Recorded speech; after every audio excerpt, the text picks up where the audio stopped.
বন্ধুরা, আজকে আমি বাথরুমের ছাদে উঠে অ্যালোভেরা অনেকগুলা গাছ আছে আমাদের, ওগুলোকে দুইটার অ্যালোভেরা পাতা ছিঁড়ব।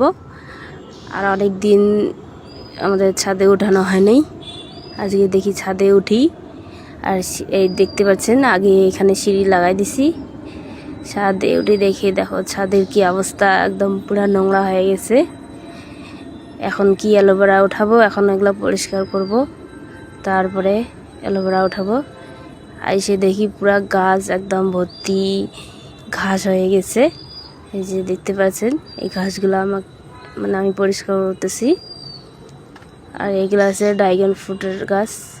আর এদিকে অ্যালোভেরার গাছের অবস্থা একদম শেষ, পুরা ঘাস একদম ভর্তি হয়ে গেছে। এই যে দেখতে পাচ্ছেন। আর গাছগুলোতে পানি টানি কিছু নাই, একদম শুকিয়ে গেছে। এই দেখো পেয়ারার গাছও শুকিয়ে গেছে। আর আমি এগুলো বসে বসে পরিষ্কার করতেছি, পুরা একদম জঙ্গল হয়ে গেছে, দেখো দেখতে পাচ্ছেন। আর আমি সন্ধ্যের দিকে আসছি, একটু সন্ধ্যা হয়ে গেছে, তখন উঠে দেখি যে আমাদের ছাদের অবস্থা এরকম পুরা একদম নোংরা হয়ে গেছে। আর ঘাস তো একদম বলা যায় না, পুরা ভর্তি ভর্তি ঘাস হয়ে গেছে। এই যে তারপরে একটু ঝাড়ু দিয়ে পরিষ্কার করতেছি।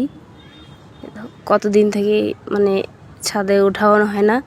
আর এখানে আমি ভিডিও করতাম, এখানে ভিডিও করি, সবাই তো জানেন। এই দেখো কি অবস্থা হয়ে গেছে। আর বর্ষার জন্য ছাদে ওঠা হয় নাই, পুরো একদম শ্যাওলা হয়ে গেছিলো। আর শ্যাওলার জন্যে পুরো একদম পিছলা হয়ে গেছিলো ছাদটা, তার জন্য উঠি নাই। আর এখন উঠে দেখি একদম পুরো জঙ্গল।